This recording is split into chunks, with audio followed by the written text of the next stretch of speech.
지난주에 광고해드린 대로 가능하면 좀 이렇게 모여서 앉으셨으면 제가 광고를 해드렸는데요.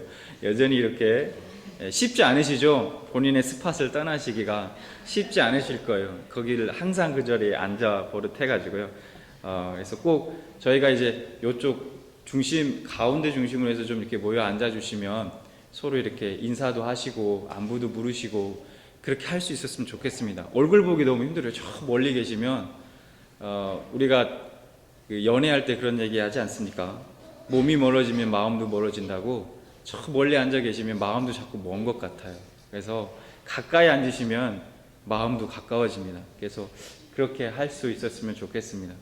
우리 제인자매님도 안으로 들어오셔도 돼요. 뒤쪽에. 그래서 뒷자리는 우리 아기 엄마들을 위해서 꼭 이렇게 배려해 주셨으면 좋겠습니다. 그래서 유모차를 갖고 뒤쪽에 들어와서 예배 드릴 수 있도록 그렇게 꼭 부탁을 드리겠습니다.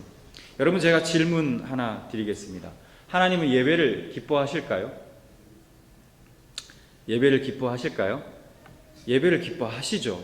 그런데 만약에 우리가 하나님께서 예배를 정말 기뻐하신다면 이사야 1장 13절과 같은 그런 말씀을 우리가 어떻게 이해해야 할까요? 이사야 1장 13절에 이렇게 말씀합니다. 헛된 재물을 다시 가져오지 말라. 분향은 내가 가증히 여기는 바요, 월삭과 안식일과 대회로 모이는 것도 그러하니 성회와 아울러 악을 행하는 것을 내가 견디지 못하겠노라 라고 이렇게 말씀을 합니다. 하나님은 무조건 내가 드리는 예배를 하나님은 기뻐하실 거야 라고 생각하는 것이 어쩌면 우리가 착각하고 있는 것일 수도 있다라는 겁니다. 그러면 하나님은 제사를 받기 원하지 않으시는가 하는 것이죠? 그건 아닐 겁니다. 왜냐하면 하나님께서 애초에 제사를 받는 것을 싫어하셨다면 제사 규례를 세우지 않았을 테니까요. 그럼 무엇이 문제인가 하는 것이죠? 하나님은 왜 이사야서에 이렇게 이 말씀에서처럼 견디지 못하겠노라 라고 말씀까지 하면서 이 제사를 거부하신 걸까? 제가 예전에 한번 소개한 적도 있었는데요. 그 TV 프로그램 중에 KBS에 안녕하세요라는 프로그램이 있습니다. 그 시청자들의 여러 가지 고민 문제를 해결해 주는 그런 프로그램입니다. 여러분들 보신 적 있으신지 모르겠습니다. 예전에 한 번은 아내와 남편이 같이 출연을 했습니다. 아내의 고민이 있었는데, 아내의 고민이 뭐냐면 남편이 자꾸 자신에게 욕을 한다는 거예요. 욕을 하는데 아주 그것도 심한 욕을 한다는 거예요. 그래서 사회자들이 물어봤습니다. 남편에게 왜 아내에게 그렇게 욕을 하시죠? 그렇게 심한 욕을 하시냐? 이렇게 물어봤더니 남편이 이렇게 하는 말이, 아내가 말은 저렇게 해도 내가 욕하는 거를 굉장히 즐거워하고 재밌어 한다는 거예요. 좋아하고. 귀에다 대고 가끔 뒤에 다가와서 귀에다 대고 이렇게 욕을 한다는 겁니다. 여러분, 이게 남편이 심각한 착각이죠. 이 아내가 진짜 좋아하냐고 사회자들이 물어보니까, 좋아했냐고 물어보니까, 좋아하는 거 맞냐고 물어보니까 아니라는 거예요. 그 욕을 처음에 들었을 때요, 하도 어이가 없고 진짜 이게 황당해서 그래서 웃었는데, 남편은 그것을 보고 아내가 내가 욕하는 거를 참 즐겨하는, 이 소리를 듣는 것을 참 즐거워하고 기뻐하는구나, 이렇게 생각했다는 거예요. 이 남편이 심각한 착각입니다. 그렇죠? 그런데요, 우리도 이러한 착각을 하고 있을 수 있다라는 거예요. 이러한 생각을 하고 우리도 이러한 착각에 빠져서 살고 있을 수 있다. 그러니까 내가 지금 하나님께 드리는 이 예배, 하나님은 기뻐하실 거야. 하나님은 내가 드리는 이 예배를 하나님은 원하실 거야 라고 하는 이러한 착각을 이러한 생각들이 우리의 착각일지도 모른다라는 것입니다. 아니요, 솔직히 얘기해서요, 우리가 하나님께 드리는 이 예배가 하나님이 정말 원하시는 예배인가, 아니면 기뻐하실 예배인가라는 것, 아니면 기뻐하시지 않으실까, 이런 사실 고민과 생각조차도 안 하고 우리가 예배를 드리고 있는지, 그렇게 드려오지는 않았는지, 사실 이게 조금 더 정확한 얘기일지 모르겠습니다. 우리는 예배를 받는다라고 하지 않죠? 예배를 드린다라고 이렇게 얘기합니다.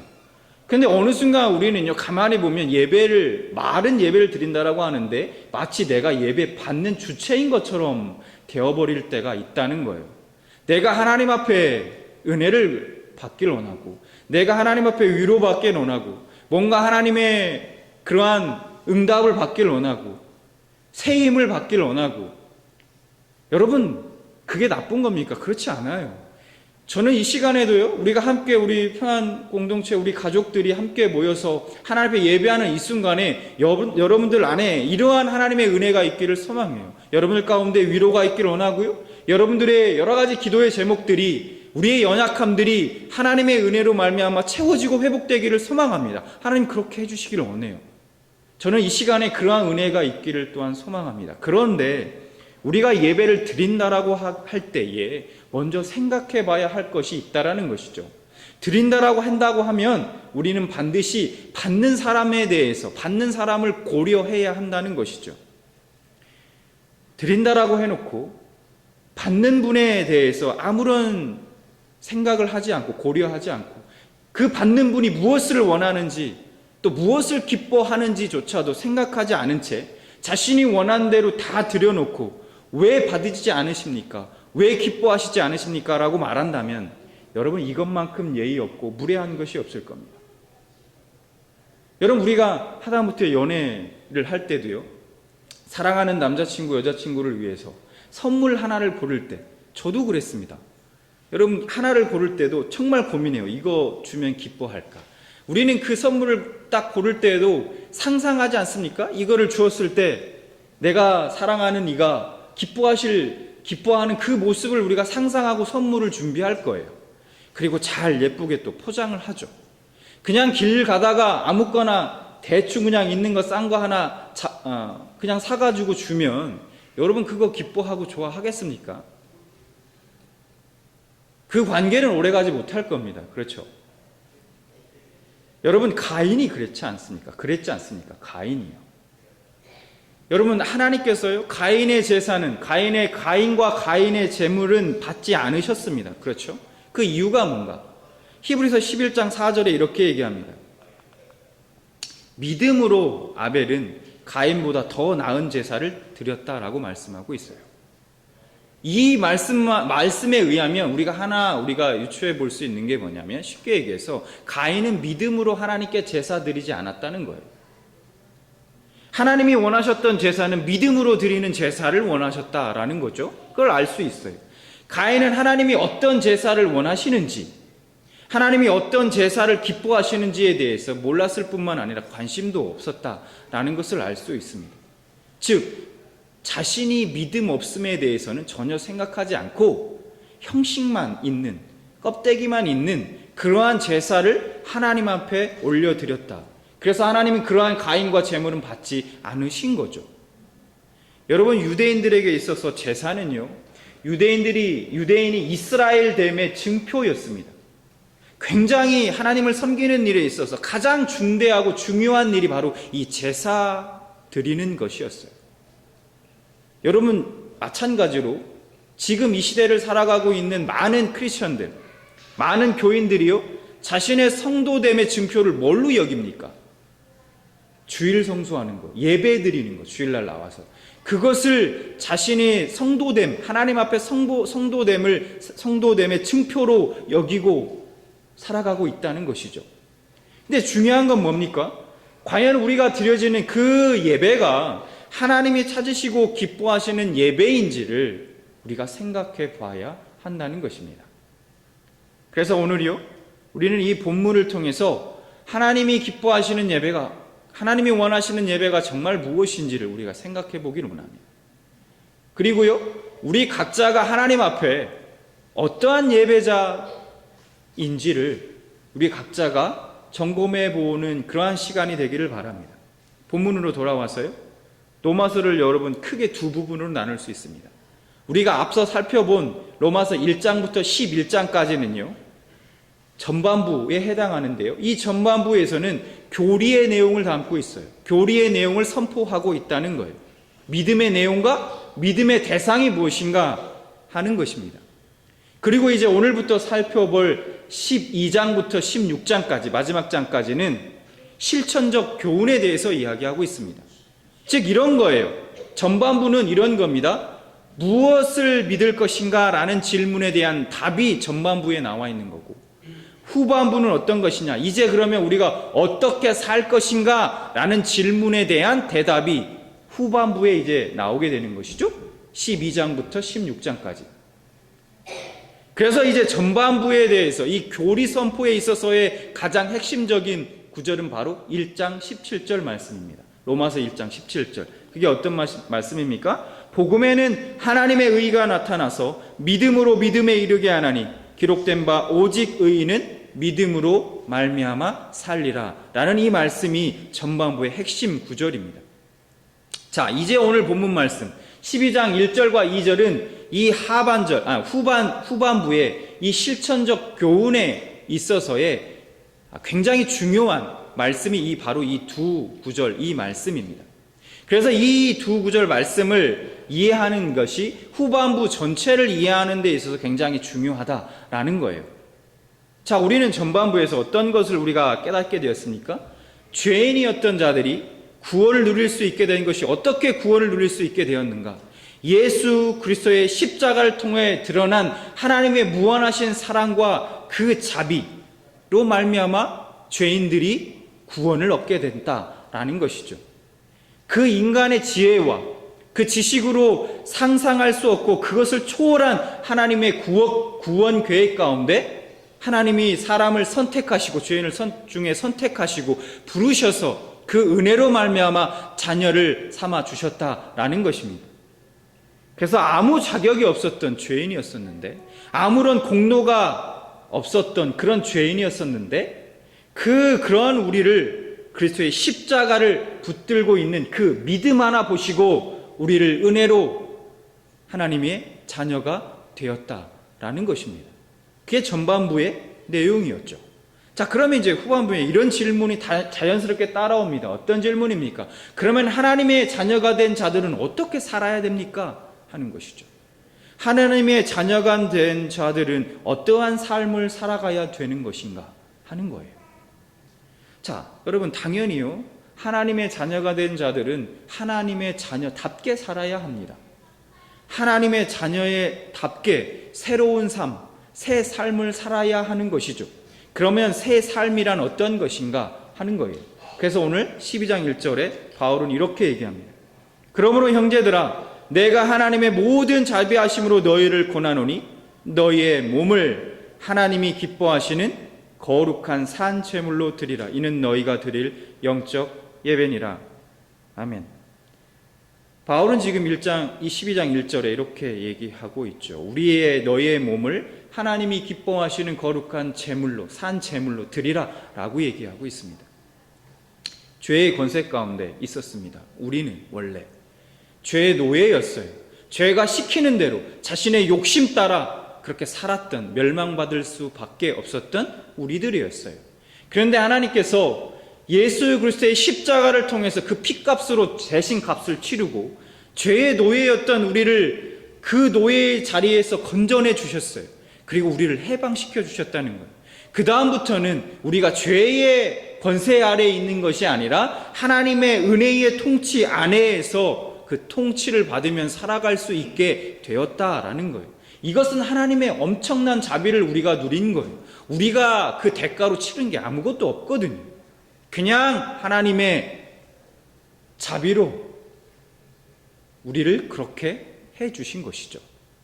자, 그런 은혜를 받은 자로서 너희 몸을 이제는 산 제물로 하나님 앞에 드려라 라고 지금 말씀하고 있는 겁니다. 하느님의 자녀가 되기 전에 우리는 우리의 몸을요, 죄를 섬기는 데 사용했어요. 우리의 육신을 통해서, 우리의 지체를 통해서 끊임없이 죄를 짓는 일에 썼다는 거예요. 죄의 도구였다라는 겁니다. 그래서 바울은 로마서 3장 13절부터 15절에까지 이러한 사실에 대해서 이렇게 묘사하고 있습니다.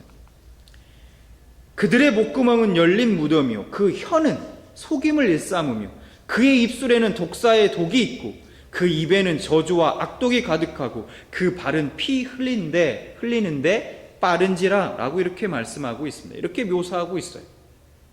자, 그런데 이제 그랬던 몸을 이제 의의 도구로 하나님께 드려라 이렇게 말씀하고 있는 거예요. 이것을 좀 더 쉽게 제가 설명을 드리겠습니다. 의의 도구로 드린다는 것이 어떤 의미인가? 사실 좀 어렵잖아요. 제가 쉽게 설명을 드리면 이런 겁니다.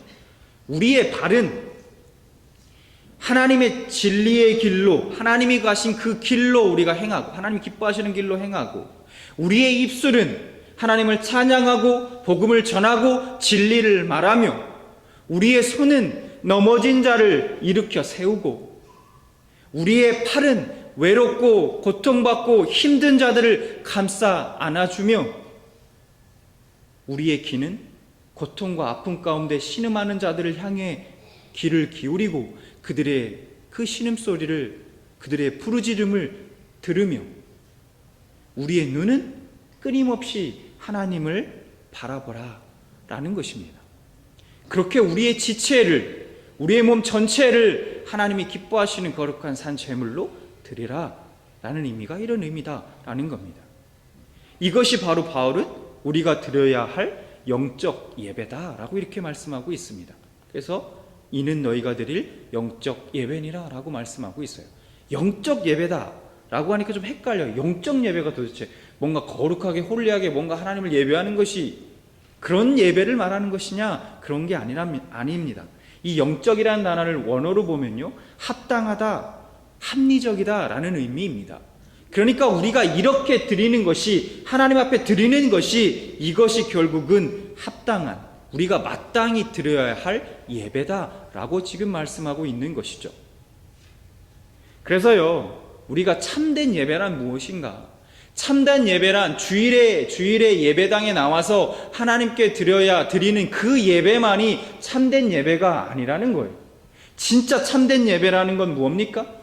날마다, 순간마다 우리 각자가 속해 있는 삶의 현장의 속에서 우리의 몸을, 우리의 지체를 하나님 앞에 드리는 것, 죄에게 드리지 않고 하나님 앞에 드리는 것, 이것이 뭐다? 참된 예배다. 바울이 한 말로 인용하면 영적 예배다라는 것입니다. 앞서 하나님은요, 이사야서 1장 13절에 뭐라고 말씀하십니까? 이스라엘에 드리는 모든 내가 그 제사를 견디지 못하겠다라고 말씀하셨어요. 왜 그렇게 말씀하셨을까? 그들은 삶 가운데 순종이 동반되지 않는, 그냥 형식만 남아있는 껍데기와 같은 그러한 제사를 하나님께 드렸기 때문입니다. 하나님이 그들에게 원했던 것은요, 그런 껍데기만 남아있는 형식적 제사가 아니었다라는 거예요. 그들의 삶 가운데 나타나는 거룩한 열매들을 하나님은 원하셨던 겁니다. 그런데 그들의 삶 속에는 거룩한 열매가 아니라 끊임없이 죄악의 열매들, 냄새나고 구린내 나는 죄악의 열매들만 가득했다라는 겁니다. 그래서 이사야 1장 16절 17절에 하나님이 이렇게 말씀하십니다. 너희는 스스로 씻으며 스스로 깨끗하게 하여 내 목전에서 너희 악한 행실을 버리며 행악을 그치고 선행을 배우며 정의를 구하며 학대받는 자를 도와주며 고아를 위하여 신원하며 과부를 위하여 변호하라 하셨느니라 라고 말씀합니다. 여러분, 그러므로 우리가 알아야 할 것이 있죠. 우리가 알아야 할 것은 뭡니까? 삶의 거룩한 열매가 없는 예배는 오히려 하나님을 괴롭게 하고 힘들게 하는 결과를 초래할 수 있다라는 것을 우리가 알 수 있다는 것이죠. 그래서 계속 이사야 1장 12절에 하나님은 이렇게 말씀합니다. 너희가 내 앞에 보이러 오니 이것을 누가 너희에게 요구하였느냐? 내 마당만 밟을 뿐이니라. 헛된 재물을 다시 가져오지 말라. 분향은 내가 가증히 여기는 바요, 악을 행하는 것을 내가 견디지 못하겠노라 라고 하나님이 말씀하고 있죠. 우리가 날마다 반복적으로 자신을 하나님께 드리는 그 예배가 없다면 매 주일 예배당에 드려지는 그 의식적인 예배는 무의미하다라는 거예요. 이것을 우리가 달리 말하면요, 사실 우리가 이 주일날 드려지는 이 주일 예배요, 이 예배는 우리가 그리스도인으로서 날마다 자기 전체를 하나님께 드리는 그 예배의 정점이 되어야 되는 거예요. 정점.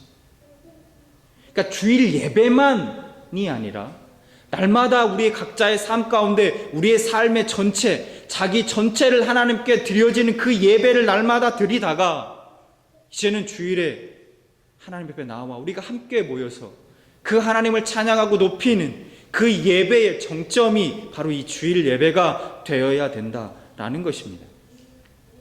바울은 로마서 12장 2절에서 계속해서 우리의 몸을 하나님께 드리는 것이 무엇인지에 대해서 설명하고 있어요. 2절 같이 보겠습니다. 자, 2절 말씀을 우리 같이 한번 읽어볼까요? 2절 시작. 너희는 이 세대를 본받지 말고 오직 마음을 새롭게 함으로 변화를 받아 하나님의 선하시고 기뻐하시고 온전하신 뜻이 무엇인지 분별하도록 하라. 아멘. 우리가 우리의 몸을, 즉 우리의 삶의 행위 하나하나를 하나님이 기뻐하시는 모습으로 그렇게 살기 위하는 것, 그렇게 사는 것, 여러분 그게 그냥 되는 것이 아니죠. 우리가 성령으로 거듭난 새 마음을 가지지 않으면 그게 안 된다는 거예요. 우리의 하나님에 대한 그 삶의 태도를 바꾸기 위해서는요, 우리가 성령으로 말미암아 우리의 마음이 새롭게 변화를 받아야 가능하다라는 겁니다. 여러분, 우리는요 이 세대를 본받기를 거부하셔야 합니다. 비록 우리가 이 땅에 발을 딛고 살지만 이 땅의 세상 풍조, 이 시대의 풍조를 우리가 따라서 살아서는 안 된다라는 겁니다. 왜냐? 이 시대의 풍조는요 하나님의 거룩하신 뜻을 계속해서 거스르기 때문입니다.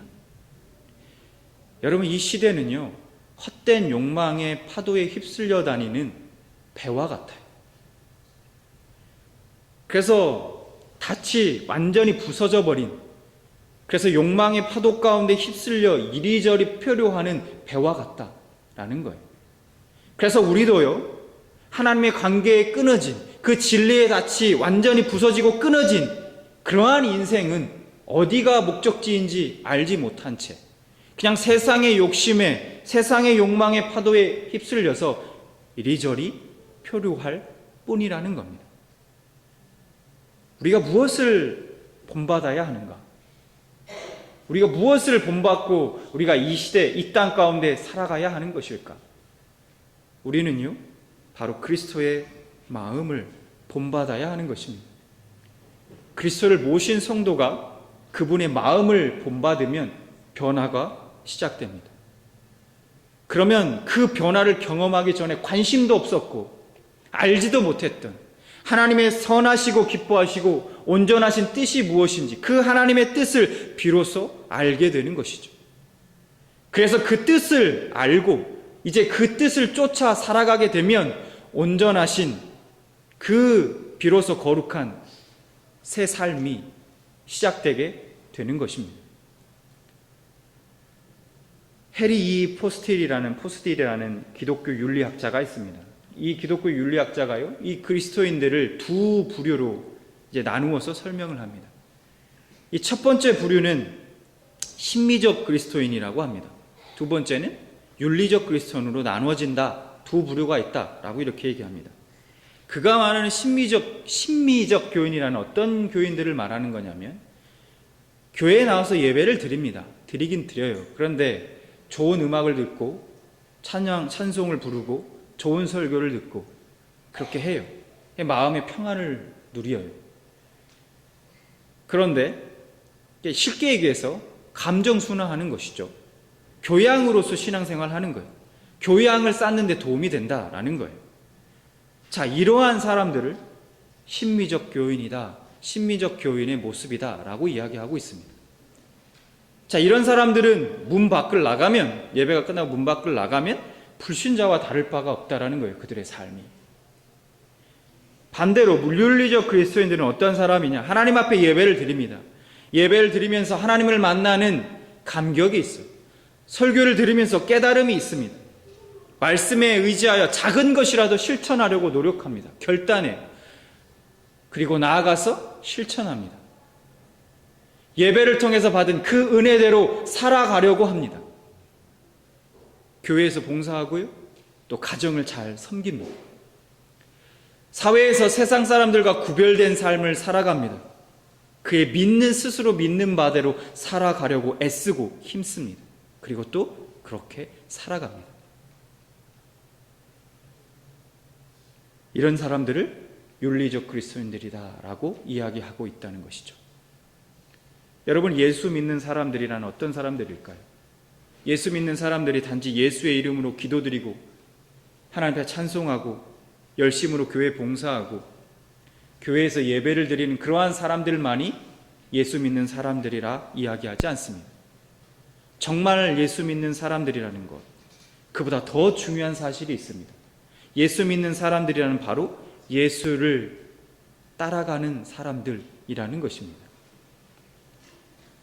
예수님을 본받고 그분의 삶을 배우고 그분의 삶을 모방하고 그분이 살았던 것처럼 그 삶을 따라 사는 것을, 그러한 사람들을 예수 믿는 사람들이다라고 이야기하는 것이죠. 바울은 오늘의 본문을 통해서요, 그분을 따라가는 것, 그 신앙의 실천, 그것을 몸으로 드리는 예배라고 말씀하고 있습니다. 그것이 우리가 드려야 할, 하나님께 드려야 할 참된 예배다라고 말씀하고 있다는 것이죠. 여러분, 오늘 말씀을 통해서 여러분 각자에게 한번 질문을 던져보시기 바랍니다. 나는 과연 어떠한 예배자인가? 나는 지금까지 하나님 앞에 어떠한 예배를 드렸는가? 지금까지 내가 기뻐하는 예배를 드렸는가? 아니면 하나님이 기뻐하시고 원하시는 예배를 드렸는가? 어렸을 때 시골에요. 제가 시골에 살 때 단감나무가 있었던 집이 너무너무 부러웠습니다. 그 친구들이 있었거든요. 몇 명이. 그 단감을 막 올라가서 갖고 와가지고 막 맛있게 먹는 모습을 보면, 아, 나도 진짜 우리 집에도 단감나무가 있었으면 좋겠다라고 생각했습니다. 너무 부러웠어요. 자, 그걸 알았는지 저희 아버님께서 어느 날 밖에 나가셨다가 감나무 한 그루를 가져오신 거예요. 단감나무 한 그루예요. 그걸 뒷마당에 이렇게 심었습니다. 나도 이제 단감을 먹을 수 있게 됐구나. 얼마나 기뻤는지 모릅니다. 어린 마음에. 그렇게 이제 시간이 흘러서 가을이 됐습니다. 원래는 어린 나무여서 제 한 키 높이 정도 됐었으니까요. 어린 나무여서 단감이 열릴 걸 기대하지 않았어요. 근데 생각보다 기대하지 못했는데 이 단감이 주렁주렁 열린 겁니다. 이거 웬 떡인가? 다음 날부터 아침에는 매일 그 단감을 보면서 저게 언제 자라나, 언제 먹을 수 있을까, 그렇게 생각했습니다. 그리고요, 어느 날 단감이 제법 커진 거예요. 색깔도 막 노랗게 이렇게 되었고 익은 것 같아요. 이제 이쯤 되면. 그래서 단감을 이제 아침에 일찍 일어나서 단감나무로 갔습니다. 따진 않았어요. 왜? 따면 먹었다 떨구면 버려야 되니까 그냥 넣고 그냥 그걸 하나 입을 대고 이렇게 이빨로 앙 하고 물어봤습니다. 떨나 안 떨나? 익었나 안 익었나? 너무 떫은 거예요. 그래서 얼른 입을 뺐습니다. 이빨을. 다음 주에도 다른 걸 하나 또 물어봤어요. 여전히 떫어요. 그 다음 주에도 또 하나 다른 걸 또 새 거를 또 하나 물어봤어요. 여전히 떫습니다. 어느 순간 보니까요, 이 감마다 다 이빨 자국이 이렇게 나는 거예요. 저희 아버지가 그걸 보시고요, 이놈의 새끼 이게 뭐냐고, 이게 단감나무, 감을 하나도 못 먹게 이게 다 이렇게 물어놓으면 어떡하냐고 무지무지 혼났었던 기억이 있습니다. 여러분, 나중에 알고 봤더니요, 결국은요, 그 나무는 단감나무가 아니었어요. 그냥 땡감나무였습니다. 그래서 아버지께서요, 결국 그 나무를 베어버렸습니다. 필요 없었어요. 왜? 이미 땡감나무는 여러 그루 있었거든요, 집에. 굳이 그거 하나 있을 필요 없었어요. 여러분, 저희 아버지도 그렇고 저도 원했던 열매는 뭡니까? 단감을 원했어요. 단감. 저도 간절히요. 단감을 얻지 못했어요. 그래서 베어버린 거예요. 여러분, 하나님도 마찬가지입니다. 하나님도요. 하나님은 하나님의 자녀들에게요, 자녀다운 삶을 살라는 거예요. 자녀다운 삶을 살면서 맺혀지는 열매를 하나님은 원하신다는 거예요. 그런데 보니까 그 열매를 안 맺거든요. 그럼 하나님은 어떻게 하신다? 그 열매를 맺지 못할 때 결국은 그 나무를 내가 베어버리겠다 라는 것이 예수님 말씀 아닙니까? 여러분, 우리는요, 하나님께 예배를 드려야 합니다. 우리는 하나님께 예배를 드려요. 그런데 어떤 예배를 드려야 됩니까? 그냥 예배가 아닙니다. 하나님이 기뻐하시고 하나님이 진짜 원하시는 예배를 드려야 한다는 거예요. 여러분, 저는 여러분의 삶 가운데, 사랑하는 우리 평안교회 모든 성도님들 가운데, 삶 가운데, 삶의 현장 가운데 아름다운 열매를 맺으며 하나님께 참 영적 예배 드리는 여러분들 되기를 소망합니다. 또한 우리 모든 평안 식구들이 각자에 속해 있는 그 삶 가운데 그 치열하지만 힘들고 어렵고 고되지만 그 속에서 하나님의 뜻대로 우리가 살아가려다가 애쓰고 힘쓰고 그렇게 하나님 앞에 열매를 올려드리고 예배의 삶을 살다가 주일날 이제 우리 모든 우리 평안의 식구들이 다 한자리에 모여서 우리가 하나님이 원하시고 그 삶에 기뻐하시는 그 삶의 열매를 하나님께 올려드리며 이 모든 것은 하나님의 은혜입니다 라고 하나님 앞에 올려드리면서 하나고 측량할 수 없는 그 하나님의 자비와 사랑에 감격하며 함께 그 하나님을 찬송하고 경배하며 그렇게 하나님 앞에 예배드리는 저와 여러분이 되시기를 진심으로 축원합니다. 잠시 우리가 기도하는 시간을 갖기로 합니다.